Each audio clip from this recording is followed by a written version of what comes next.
परिवार कहीं जा रहा था और अचानक उस परिवार पर हमला होता है।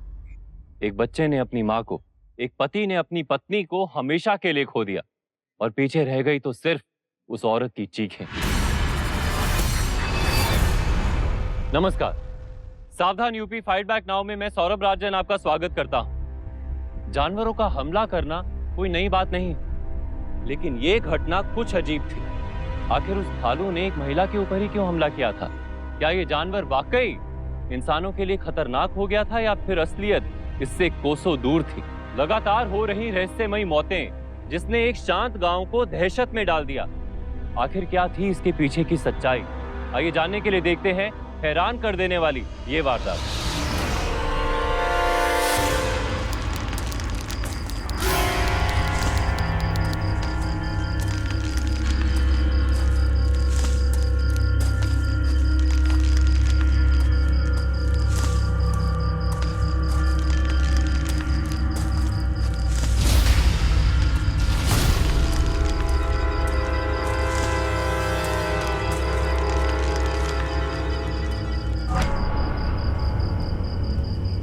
अरे दद्दू, आप लोगन? हाँ भूरा, ये बता कब तक तू ऐसे हाथ पर हाथ धरे बैठा रहेगा? हैं? अरे अब तो जा और जाके वो भालू को मार। आखिर कब तक अपने गांव की भोली भाली लड़कियां की भालू का शिकार बनती रहेगी और कब तू अपनी जिम्मेदारी समझेगा? हमारी जिम्मेदारी? काहे की जिम्मेदारी दद्दू? अब आप लोग ही अपनी खुद की रक्षा करो, हमसे कोनो काम ना होगा, फ्री में।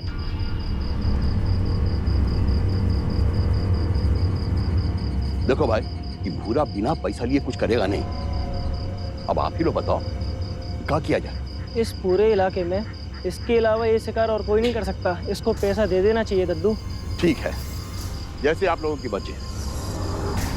भूरा देख, हम लोग तुझे पैसे देने को तैयार हैं। बस एक काम करो, तो वो भालू का लाश लेके आ जाओ और अपना पैसा ले जाओ। ना दद्दू, पहले पैसा दो फिर हम शिकार करें, क्योंकि हमको इन गांव वाले लोगन पे बिल्कुल भी भरोसा ना है। क्या बात कर रहे हो? हम पर तुमको भरोसा नहीं है? क्या तुम गांव के नहीं हो? क्या बात कर रहे हो दद्दू? हम और इस गांव के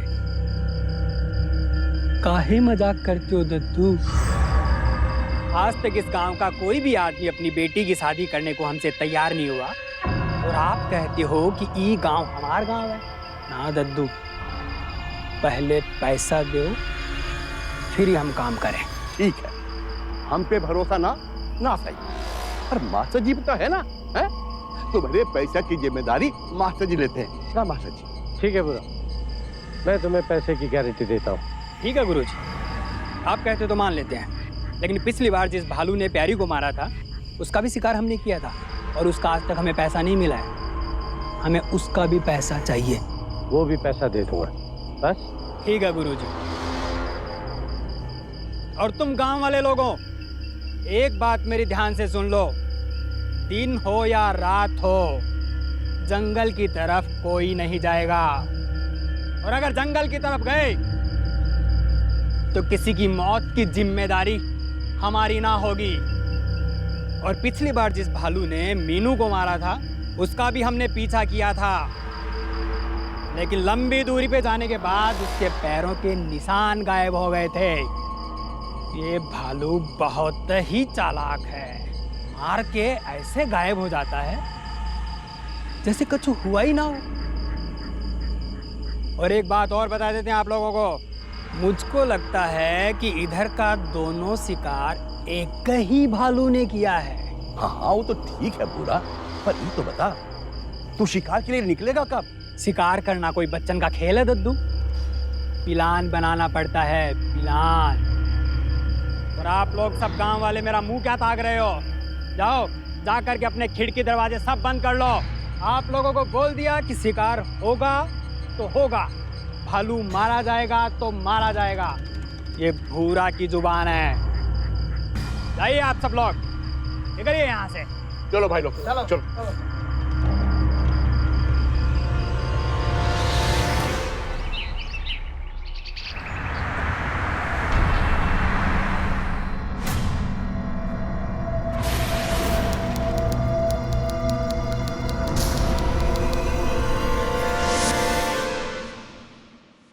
क्या मम्मा, आप इसी तरह हर बात पे मुझे रोका करेंगी ना तो हो गया मेरा करियर और बन गई मैं जर्नलिस्ट।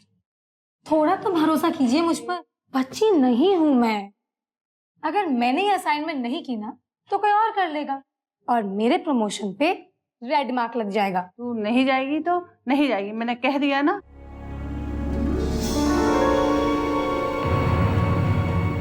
अच्छा मम्मा, अगर मेरे साथ मेघना दी भी चले तब तो आपको प्रॉब्लम नहीं होगी ना? इनफैक्ट उसने यूएस में कितनी ट्रैकिंग की है, आपको पता है यूएस में उनको ट्रेनिंग मिलती है कि कैसे जंगली जानवर से बच सकते हैं। इसीलिए मैं सोच रही हूँ कि मेघना दी को अपने साथ ले चलूं, हम लोग साथ साथ रहेंगे। हाँ मम्मा। मम्मा आप क्यों टेंशन लेते हो, मैं हूं ना इसके साथ। और वैसे भी इतने दिनों से मैं घर में ही पड़ी हूँ और इतना बोर हो गई हूँ। आउटिंग की आउटिंग हो जाएगी और एडवेंचर का एडवेंचर। क्यों? ठीक है।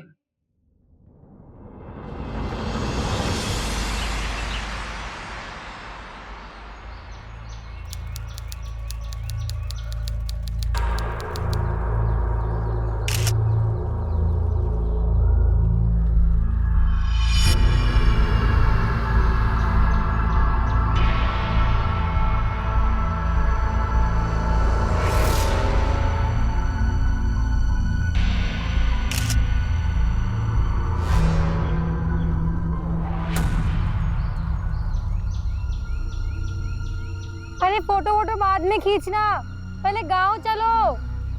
ओफो, फोटो भी नहीं खींचने देते चैन से। आई बस 2 मिनट।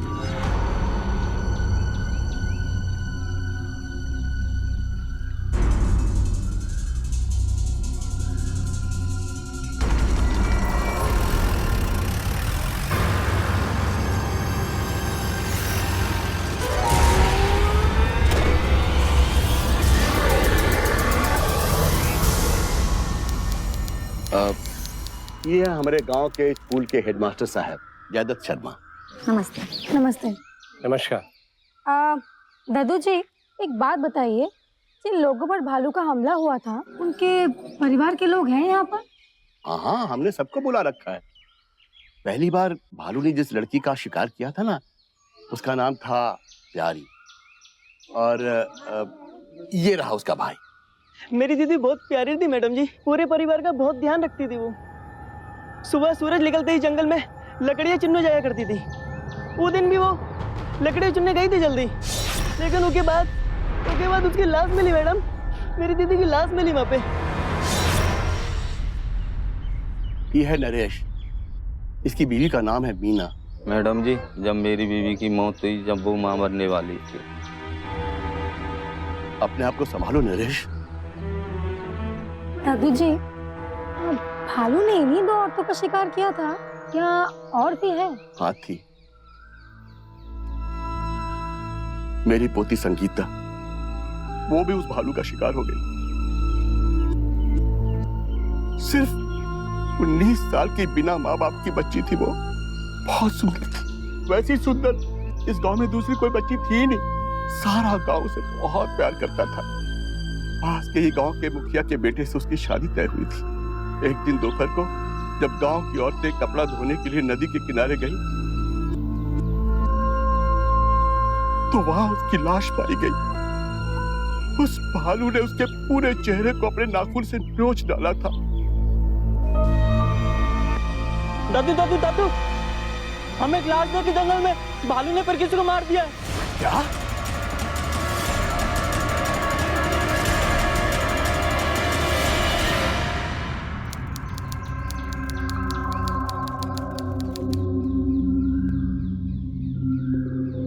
ये ब्रिजेश सिंह हैं, यहाँ के थाने के दरोगा। ये लड़की इस गांव की तो लगती नहीं, लगता है कहीं बाहर से आई है। रास्ता भटक गई होगी और भालू ने इसको अपना शिकार बना लिया होगा। दरोगा जी क्या बताएं, ये भालू का आतंक तो बहुत में बढ़ गया है। बस मुझे आता है कि क्या करें। भूरा कोई बोल रहे हैं लेकिन वो भी क्यों सुनता ही नहीं है। वह तो ही मैं प्लान का फोटो ले रही थी। तो फिर आपने कुछ देखा, सुना, किसी तरह की कोई आवाज या कुछ और? हाँ, जब मैं उस प्लांट की फोटो ले रही थी तो मुझे लगा कि कोई मेरे पीछे है। जब मैंने पलट के देखा तो कोई नहीं था। फिर प्रीति ने मुझे आवाज दी तो मैं उसके साथ गांव निकल गई। दद्दू, अब इस गांव में रहना खतरे से खाली नहीं है, इससे तो बाहर चले जाना चाहिए। अरे ये क्या बात कर रहे हो माधव? भला कोई अपना बाप दादा की जमीन छोड़ के कहीं जाता है? कहाँ जाएंगे हम लोग? अरे बुरा बोला है ना कि वो भालू को खत्म कर दे। सब फॉरेस्ट डिपार्टमेंट के लोग इस बारे में क्यों कुछ नहीं कर रहे हैं? इतना खतरनाक जानवर, उन्हें पकड़ना चाहिए ताकि आप लोग सेफ रहे। कोई कंप्लेंट क्यों नहीं करता? मैडम कई बार बताया हमने उनको, और हमारे सर ने तो अंग्रेजी में भी उनको अर्जी दिया। मैडम ये छोटा सा गांव है, यहाँ कोई परवाह नहीं करता। अगर हम में से किसी ने भालू को मारा ना तो उल्टा हम पर केस हो जाएगा। तरह तरह के सवालों का जवाब देना पड़ेगा कि बिना परमिशन भालू को कैसे मारा, और जिस भालू को मारा है उसी ने गांव वालों का शिकार किया, ये भी साबित करना पड़ेगा। जंगली जानवरों को मारना जुर्म है। अब आप ही बताइए मैडम, हम क्या करें? देखिए, आपको देखकर उम्मीद की एक किरण जगी है। अगर आप अपने अखबार में इसके बारे में थोड़ा बहुत भी छापेंगे ना तो फॉरेस्ट डिपार्टमेंट अपनी नींद से जागेगा और इस समस्या के बारे में कुछ सोचेगा। मैडम गांव वालों को बुरा से काफी उम्मीदें हैं, अब देखते हैं बुरा क्या करता है। ये बुरा है कौन और करता क्या ये बुरा? ये आप सबकी हेल्प कैसे कर सकता है? देखिए, बुरा दरअसल इस गांव के बाहर रहता है, शिकार करना उसका पेशा है, और वो जंगली जानवरों के बारे में जितना जानता है कोई नहीं जानता। अच्छा,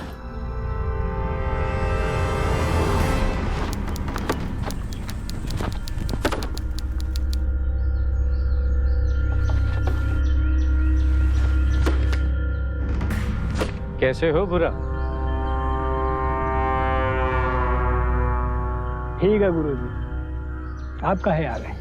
आपको बोला था ना कि जैसे ही मौका मिलेगा प्लान बना के शिकार कर देंगे, आपको लाश ला के दे देंगे। अब ऐसे माथे पे बैठोगे ना तो कैसे काम चलेगा?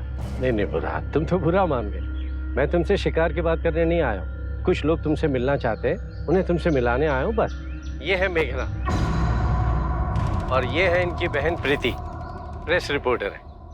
अच्छा मैं चलता हूँ, मुझे स्कूल में एक जरूरी काम है, आप लोग बात करो। प्यारी को जिस भालू ने मारा था, तुमने उसी भालू को मारा ना? हाँ मैडम जी, हमने ही मारा था उस भालू को। और अगर यकीन नहीं आए तो किसी से भी पूछ सकते हैं आप। पर तुम इतने यकीन के साथ कैसे कह सकते हो कि ये सारे हमले भालू ने ही किए, किसी और जानवर ने नहीं? हो सकता है किसी चीता वगैरह ने किया हो। मैडम जी हम शिकारी हैं, हमारे बाप दादा भी शिकारी थे। जानवरन के बारे में हमें समझाने की कोशिश मत कीजिए। भालू जब हमला करता है तो उसके लंबे नाखूनों से गहरा घाव हो जाता है, और हमने देखा था उस शरीर पर भी लंबा नाखून के घाव था, और दूर तक भालू के पैरन के निशान भी मिले थे। अब चीतन के पैरन के निशान भालू जैसा तो नहीं ना होगा ना?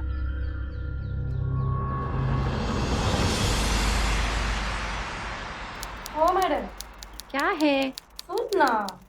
क्या हुआ? अच्छा बता, जीजू कब आ रहे? अपनी दुल्हनिया को ले जाने। अच्छा मैडम, तुझे बहुत मस्ती और वैसे भी तुझे मेरे साथ रहना अच्छा नहीं लग रहा क्या? ओहो प्लीज, हाँ अब अपने दिल की बात ना मुझ पे मत डालो। मैं जानती हूँ अगर मेरी जगह हमारे राजेश चालू होती तो।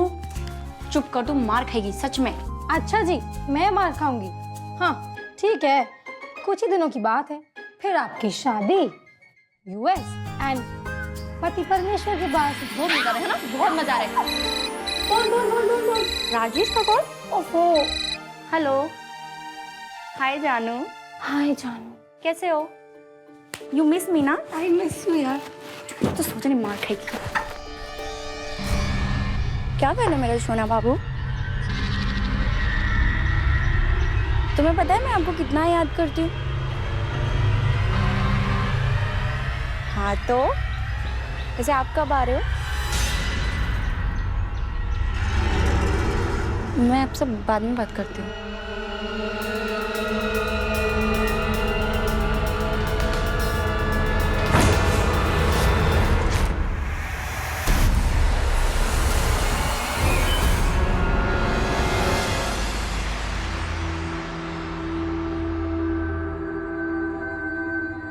ए लेजी बम, याद है ना सुबह मॉर्निंग वॉक पे जाना है?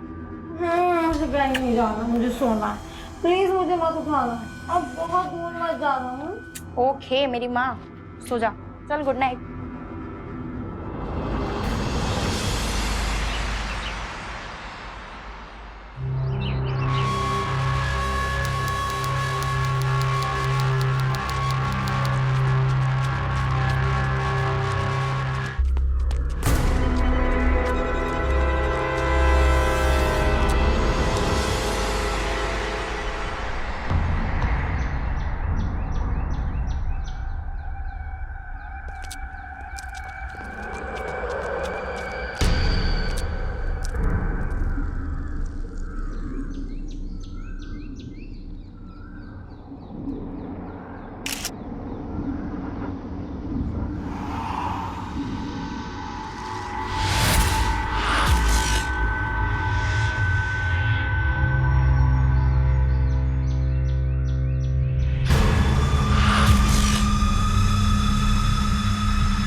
क्या हुआ? दीदी वो आपकी दीदी को क्या हुआ दीदी को?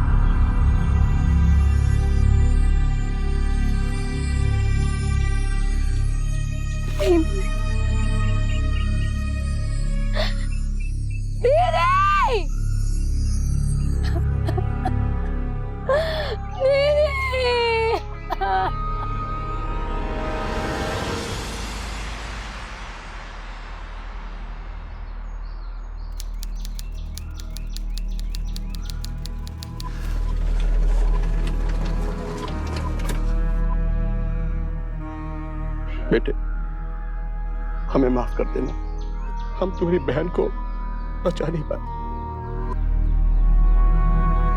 चलती हूँ दद्दू, लेकिन अपनी बहन को न्याय दिलवाने के लिए मैं वापस जरूर आऊंगी, जरूर आऊंगी।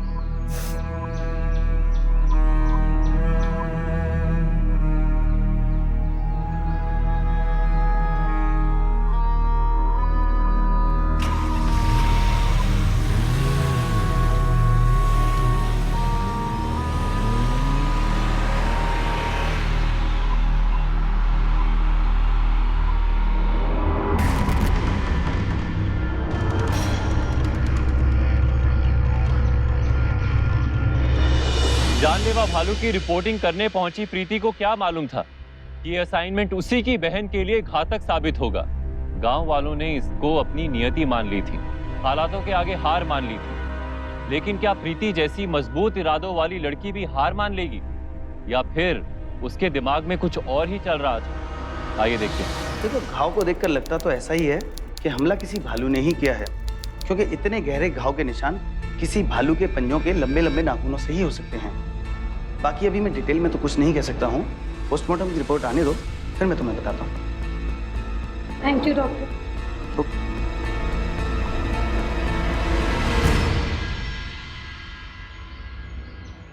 नहीं मम्मा, इस बार कुछ मत कहिए प्लीज, मुझे जाने दीजिए, मेरा जाना बहुत जरूरी है। प्लीज मम्मा, मुझे जाना है।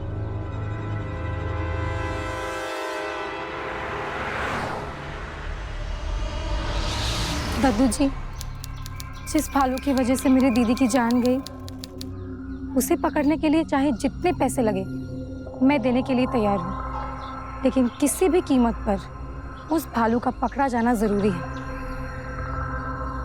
मैंने इस बारे में फॉरेस्ट डिपार्टमेंट को भी लिखा है। उम्मीद है शायद वो लोग इस बारे में कोई एक्शन लेंगे। लेकिन बेटा, उसके पहले एक बार हमें भूरा से ही बात करनी चाहिए। हो सकता है कि वो उस भालू को पकड़ ले या फिर उसे मार ही डाले। हैं? ओके दद्दू जी।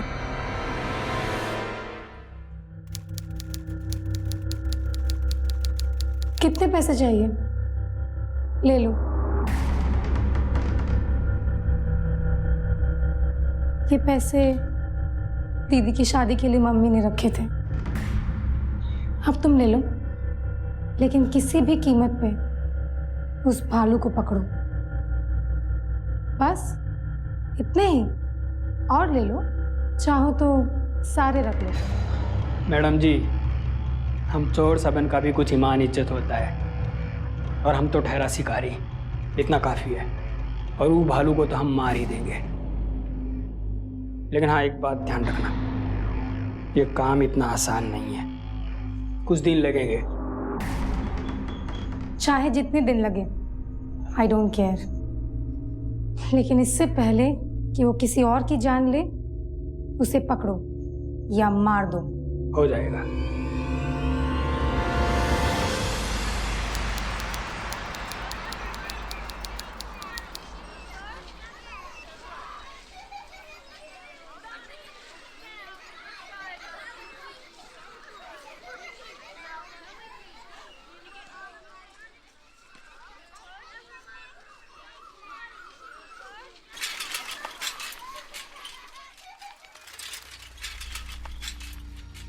सब भूरा को जितने पैसे चाहिए थे मैंने उसे दे दिए, और उसने मुझसे ये भी कहा कि वो कल से ही भालू की तलाश में निकल जाएगा।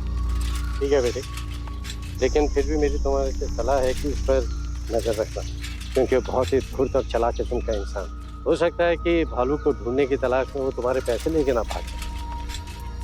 हाँ, मुझे भी ऐसा ही लगा था, फिर भी मैंने रिस्क लिया। दरअसल वो आज थोड़ा अलग सा लग रहा था। उसकी बातों से ऐसा लगा जैसे थोड़ा ही सही, पर उस पर भरोसा किया जा सकता है। मैंने उसे बहुत सारे पैसे दिए थे, लेकिन उसने बहुत थोड़े से पैसे लिए। बोल रहा था चोरों के भी ईमान होते हैं। मैं तो फिर भी शिकारी। पता नहीं, ऐसा लग रहा है इस काम के लिए उसने मुझसे पैसे लिए, शायद वो उसे पूरा करेगा।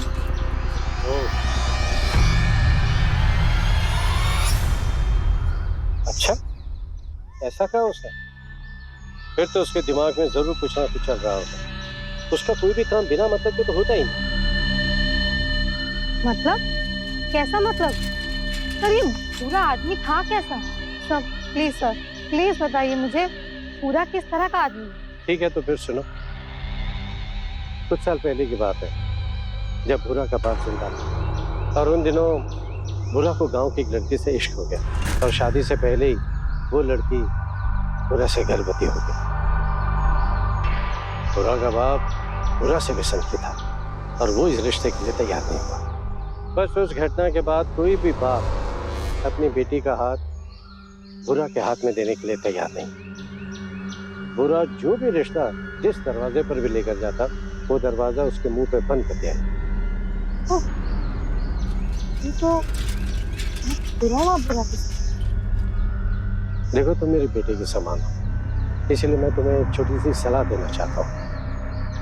भूरा से हमदर्दी करने की कोई जरूरत नहीं, हो सके उससे सतर्क रहो।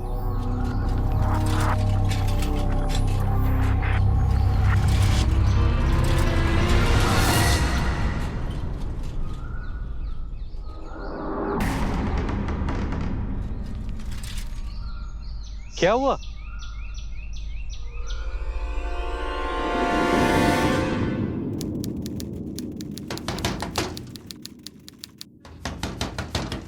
कौन है रे? अरे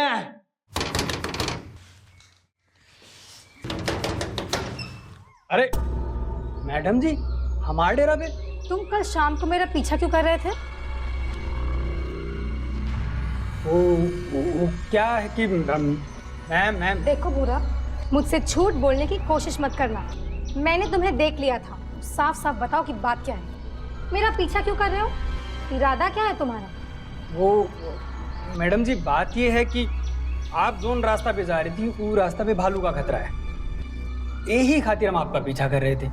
आपके खातिर, आपकी जान की खातिर हम आपका पीछा कर रहे हैं। कल को आप पे भालू हमला करे तो कम से कम आपकी जान तो बचा सके, आपकी जान की हिफाजत तो कर सके। बस यही खातिर हम कर रहे थे, और आप है कि हमको गलत समझे जा रही हैं। हम कसम खा के कहते हैं मैडम जी, यही खातिर हम आपका पीछा कर रहे थे।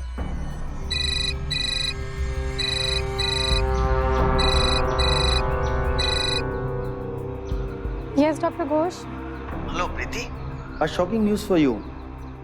पोस्टमार्टम की रिपोर्ट आ चुकी है और इन रिपोर्ट्स के मुताबिक मैं बता सकता हूँ कि तुम्हारी दीदी पर हमला तो किसी भालू ने ही किया है, लेकिन आई एम डैम श्योर कि मेघना की मौत किसी भालू की वजह से नहीं हुई है।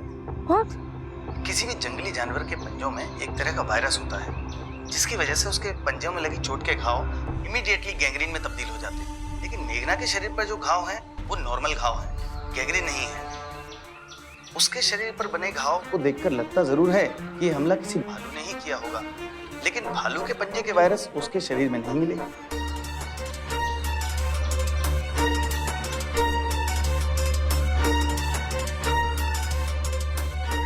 So, what you're saying is? मेघना को किसी इंसान ने मारा है, भालू ने नहीं।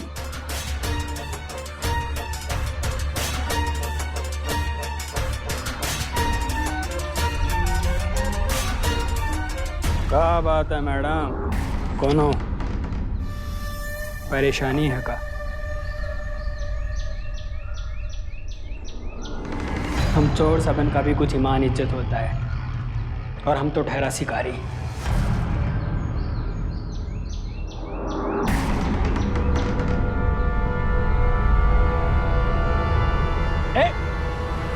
डॉक्टर घोष की जानकारी किसी साजिश की ओर इशारा कर रही थी, जिसने प्रीति को हैरत में डाल दिया था। वो अपनी बहन की मौत को जाया नहीं होने देना चाहती थी, इसलिए वो गांव दोबारा जाकर घटना की जड़ तक जाना चाहती थी। इस नई जानकारी के बाद प्रीति को लगने लगा था कि दाल में जरूर कुछ काला है। क्या ये सब जानने के बाद प्रीति किसी मुसीबत में तो नहीं फंसने वाली थी? आइए देखते हैं।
क्या हुआ?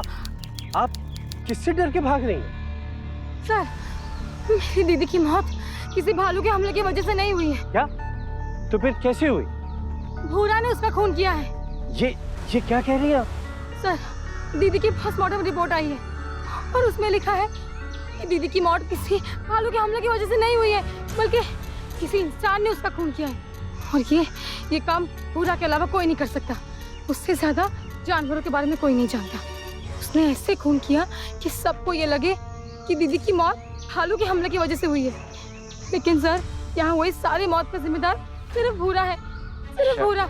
शायद आप ठीक कह रहे हैं, ये मामला बहुत गंभीर है। आप घबराइए मत, हम इसके बारे में अभी पुलिस को जाकर बताते हैं, ठीक है? आप आओ।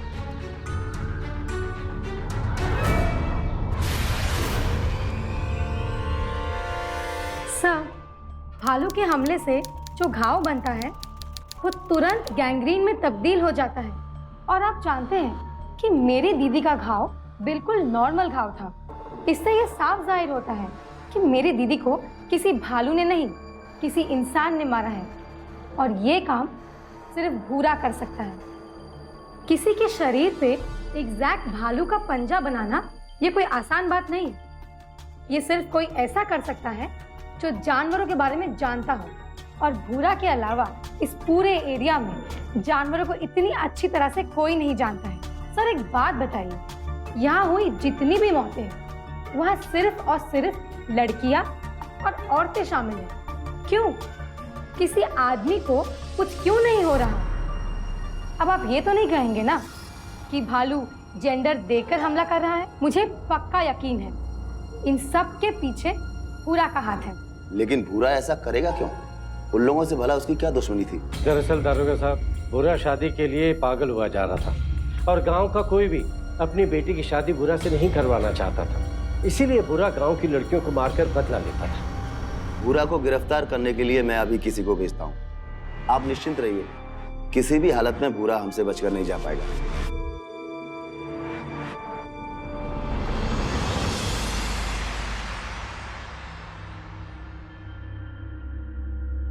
साहब, पकड़ लाया भूरा को। पास के गांव में बैठकर दारू पी रहा था। बहुत बड़ी गलती कर रहे हैं मैडम आप।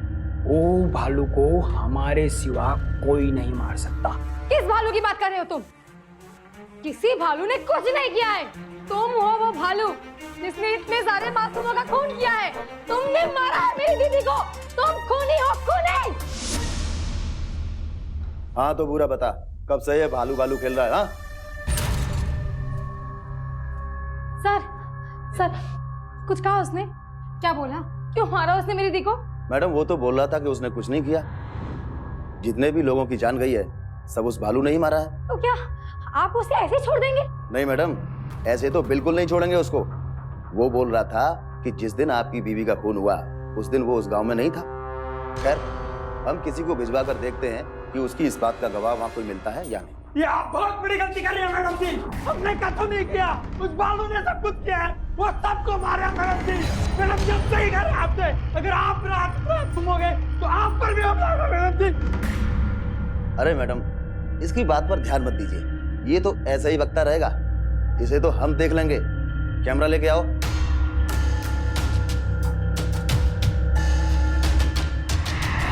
जहां पर आपकी दीदी की लाश पड़ी मिली थी वहीं झाड़ियों के पास ये कैमरा मिला।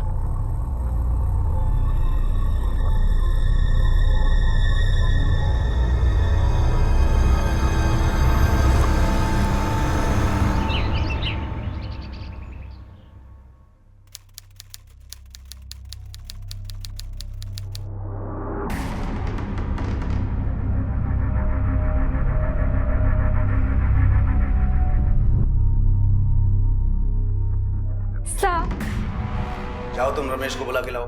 ये क्या है? आपने इसे छोड़ क्यों दिया? अगर आप इसे छोड़ देंगे तो ये फिर से सफा खून करते फिरेगा। आपने किस बेसिस पे छोड़ा इसे? मैडम, जिस दिन आपकी दीदी का खून हुआ उस दिन भूरा उस गांव में नहीं था।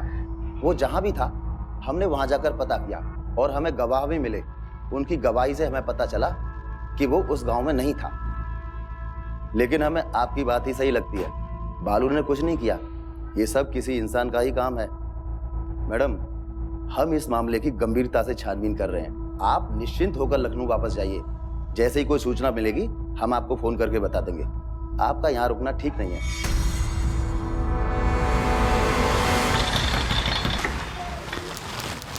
अरे प्रीति जी, आप आइए आइए, बाहर क्यों खड़ी? आइए। कहिए, कैसे आना हुआ? सर, आपने मेरी दीदी के कातिल भूरा को पकड़ के मेरी बहुत बड़ी मदद की है। नहीं, मैं ये एहसान कैसे चुका पाऊंगी? फिर भी मैं आपके लिए ये गिफ्ट लाई। इसकी क्या जरूरत थी प्रीति जी? प्लीज सर, मना मत कीजिए। अब आपका लाया हुआ उपहार में ठुकरा भी नहीं सकता। और फिर शिक्षक के लिए किताब से अच्छा उपहार क्या हो सकता है? बहुत बहुत धन्यवाद। नहीं सर, थैंक यू तो मुझे आपका कहना चाहिए। सर, आपको पता है इंस्पेक्टर हरीश पूरा के केस की छानबीन कर रहे हैं और उन्होंने मुझसे कहा है कि उन्हें पूरा के फेवर में कुछ गवाह भी मिले हैं। वो उनसे पूछताछ कर रहे हैं। शायद वो उसके घर की तलाशी भी लेने वाले हैं। मुझे पूरा यकीन है सर कि कोई ना कोई सबूत तो उसके घर से जरूर मिलेगा और फिर उस पूरा को कड़ी से कड़ी सजा मिलेगी। एनीवे, ये सब कुछ सर सिर्फ आपकी वजह से पॉसिबल हुआ है। A very big thank you sir. It's okay. मैं चलती हूँ सर। Okay, thank you.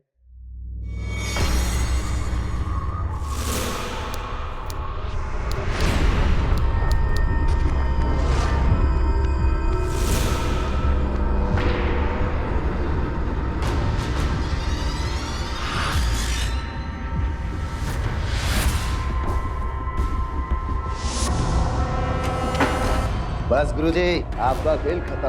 अब ये भालू भालू खेलना बंद कीजिए और चुपचाप अपने हाथ ऊपर कीजिए। और हाँ, किसी तरह की होशियारी करने की कोशिश मत कीजिएगा, वरना हमें आपको गोली मारने में कोई परेशानी नहीं होगी।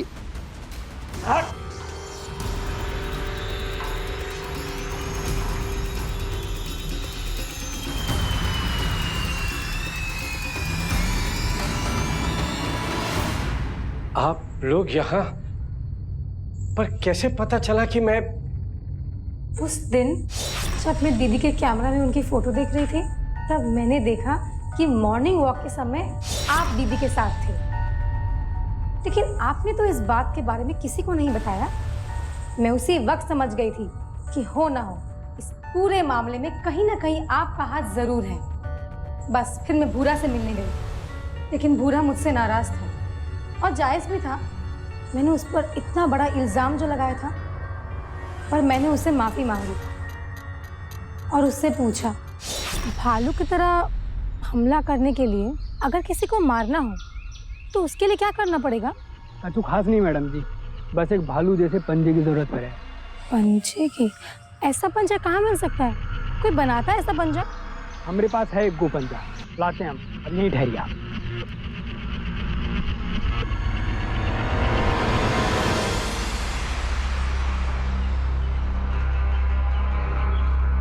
मैडम जी, हमने पूरा घर देख लिया, कहीं पर भी हमें पंजा नहीं मिल रहा है। लगता है हम कहीं भुला गए हैं, पता नहीं कहाँ गया। फिर मैंने इंस्पेक्टर हरीश से ये बात बताई, लेकिन वो तो मेरी बात सुनने को भी तैयार नहीं थी। मैडम जी, आप ये कैसी बहकी बहकी बातें कर रही हैं? अरे हम गुरुजी को सालों से जानते हैं, वो ऐसा करने का कभी सोच भी नहीं सकते।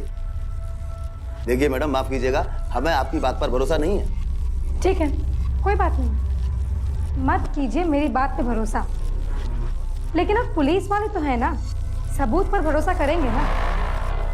एक मिनट, ये देखिए देखिए, अब बताइए, है कोई जवाब? अरे ये तो उसी दिन की फोटो लगती है जिस दिन आपकी दीदी का खून हुआ था। इसका मतलब? जी, इसका मतलब साफ है, खूनी कोई और नहीं, आपके सज्जन गुरुजी हैं। बस अब उनके पास से वो भालू का पंजा मिल जाए तो उनका जुर्म भी साबित हो जाएगा। अगर गुरुजी ने जुर्म किया है तो वो बहुत ही शातिर इंसान है।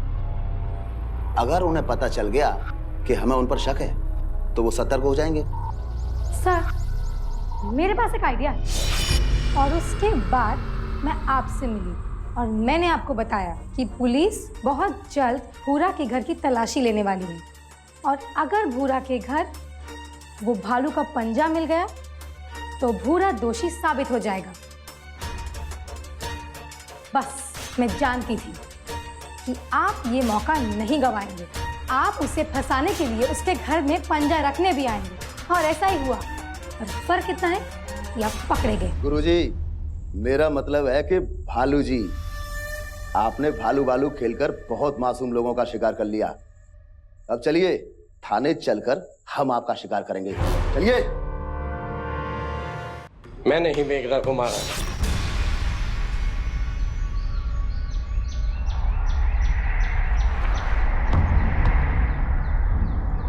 अरे मास्टर जी, आप? हाँ, मैं तो यहाँ रोज सैर करने आता हूँ। बस आपको देखा और चला है। अगर आपको परेशानी ना हो तो क्या मैं आपके साथ सैर करने चल सकता हूँ? हाँ बिल्कुल। क्योंकि मुझे इस जगह की बहुत अच्छी जानकारी है। ओह, आइए ना, मैं आपको यहाँ के खूबसूरत प्राकृतिक नज़ारे दिखाऊं। Thank you so much master ji. और अगर आप साथ में रहेंगे तो मैं खूबसूरत नेचर का मजा ले पाऊंगी। और वैसे भी मैं नेचर की बहुत बड़ी फैन हूँ। अरे वाह, मुझे बहुत अच्छा लगता है न्यू पिक्चर्स क्लिक करना, अच्छी अच्छी जगह देखना। So thank you sir. ये वो देखो, वाह, कुछ पसंद आया? हाँ बिल्कुल।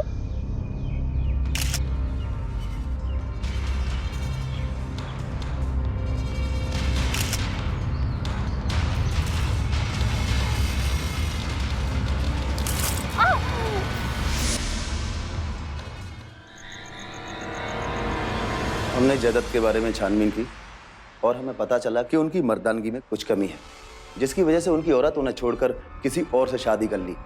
इसके बाद उनका पूरी दुनिया से भरोसा उठ गया। उनकी दिमागी हालत कुछ ठीक नहीं थी। जब उनकी पत्नी उनको छोड़कर चली गई तो उनको सारी औरतों से नफरत होने लगी और जिस औरत की तरफ वो आकर्षित होते थे वो उनका खून कर देते थे और बड़ी सफाई से भालू का नाटक करके वो इल्जाम दूसरे के सर डाल देते थे।